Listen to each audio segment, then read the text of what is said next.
ಜೈ ಸೇವಾಲಾಲ್. ಗುರು, ಈ ವಿಡಿಯೋ ಲೇಟಾಗಿ ಆಗ್ತಿದ್ದೀನಿ ಅಂತ ಬೇಜಾರಾಗ್ಬಿಡ್ರಿ. ಇದು ವಿಜಯವಾಡ ಎಂಡಲ್ಲಿ ಟೀ ಕುಡಿಯೋಕ್ಕೆ ಅಂತ ನಿಲ್ಲಿಸಿದ್ವಿ ಗುರು. ಟೋಲ್ ದಾಟ್ಕೊಂಡು ನೀರಿರಲಿಲ್ಲ, ನೀರು ತುಂಬ್ಕೊಳ್ಳೋಣ ಅಂತ ನಿಲ್ಲಿಸಿದ್ವಿ. ನಮ್ಮ ಪಳನಿ ಚಂದು ನನಗೆ ಗೊತ್ತಿಲ್ಲ, ವೀಡಿಯೋ ಮಾಡ್ತಾವನೆ, ಗೊತ್ತಾಗಲ್ಲ ನನಗೆ. ಆಮೇಲೆ ಸೀದಾ ಅಲ್ಲಿಂದ ಬಿಟ್ವಿ ಗುರು. ವಿಜಯವಾಡ ಎಂಟ್ರಿ ಭುವನೇಶ್ವರ ಹತ್ತತ್ರ ಬರ್ತಿದ್ದಂಗೆ ಬ್ರಿಡ್ಜು ಫುಲ್ಲು ಲೈಟಿಂಗ್ಸು ಗುರು. ದುರ್ಗಾ ಪೂಜೆ ಅಂತ ಫುಲ್ಲು ಲೈಟಿಂಗ್ಸು. ಇಡೀ ಊರೇ ಜಕ್ಕನ್ ಜಾತ್ರೆ ಗುರು. ಜಾತ್ರೆ ಹಬ್ಬ. ನಮ್ಮ ಕಡೆ ಗಣಪತಿ ಹಬ್ಬ ಹೆಂಗೆ ಜಾಸ್ತಿ ಗ್ರ್ಯಾಂಡಾಗಿ ಮಾಡ್ತೀವೋ, ಈ ಕಡೆ ಎಲ್ಲ ದುರ್ಗಾ ಪೂಜೆ ಅವೆಲ್ಲ ಗ್ರ್ಯಾಂಡಾಗಿ ಮಾಡ್ತಾರೆ. ಅಷ್ಟರಲ್ಲೂ ಒಂದು ಸ್ಟ್ಯಾಚ್ಯೂ ನೋಡಿದ್ವಿ ಗುರು. ಶಾಕ್ ಆಗಿಬಿಡ್ತೀರ ನೀವು, ಅದು ಯಾವ ಸ್ಟ್ಯಾಚ್ಯೂ ಅಂತ ನೋಡ್ರಿ. ಬರುತ್ತೆ ಹಂಗೆ, ಜಾಸ್ತಿ ತೋರ್ಸೋಕ್ಕಾಗಿಲ್ಲ, ಅದು ಮೂವಿಂಗ್ ರನ್ನಿಂಗಲ್ಲಿತ್ತು.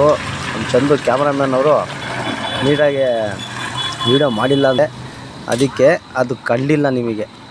ನೋಡಿರಿ ಗುರು, ಮುಂದೆ ಬರ್ತಾ ಇದೆ. ಆ ಬ್ರಿಡ್ಜು ಹೆಚ್ಚು ಕಮ್ಮಿ 2-2.5 ಕಿಲೋಮೀಟ್ರ್ ಬ್ರಿಡ್ಜ್ ಇದೆ ಗುರು. ಆ ಬ್ರಿಡ್ಜೇ 2.5 ಕಿಲೋಮೀಟ್ರ್ ಇದೆ. ಸೀದಾ ಬ್ರಿಡ್ಜು ಎಷ್ಟು ಹೋದ್ರೂ ದಾಟಂಗೆ ಇಲ್ಲ. ಬ್ರಿಡ್ಜು ಎಲ್ಲ ಬರೀ ಲೈಟಿಂಗ್ಸು. ಏನು ಕಾಣಂಗೂ ಇಲ್ಲ, ಏನು ಇದೇ ಮಾಡೋಂಗಿಲ್ಲ, ಎಂಡೇ ಕಾಣೋಂಗಿಲ್ಲ ಗುರು ಅದಕ್ಕೆ.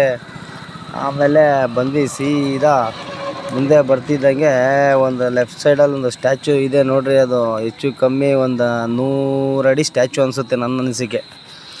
ಯಾರ್ದು ಅಂದ್ಕೊಂಡಿದ್ದೀರಾ ಗುರು? ಡಾಕ್ಟರ್ BR ಅಂಬೇಡ್ಕರ್, ನಮ್ಮ ಬಾಬಾ ಸಾಹೇಬದು, ನಮ್ಮ ಸಾಹೇಬ್ರದು ನೋಡಿ ಸ್ಟ್ಯಾಚ್ಯೂ.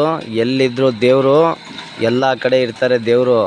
ನಮ್ಮ ದೇವರು ಎಲ್ಲ ಕಡೆ ಇರ್ತಾರೆ ಗುರು. ನೋಡ್ರಿ ಅಲ್ಲಿ ಹಂಗೆ ಸುಮ್ಮನೆ ಇವನು ತೋರಿಸಿಲ್ಲ, ಆ ಕಡೆ ತೋರಿಸ್ತಾನೆ ನೋಡ್ರಿ. ಇದರಲ್ಲೇ ಕಾಣುತ್ತೆ ನಿಮಗೆ, ಲಾಸ್ಟಿಗೆ ಕರೆಕ್ಟಾಗಿ ಕಾಣಿಸುತ್ತೆ. ನೀವು ನೋಡ್ರಿ, ಇದು ಲೇಟಾಗಿ ಹಾಕಿದ್ದಕ್ಕೆ ಕ್ಷಮಿಸಿ, ಅಪ್ಲೋಡ್ ಮಾಡೋಕ್ಕಾಗಲಿಲ್ಲ.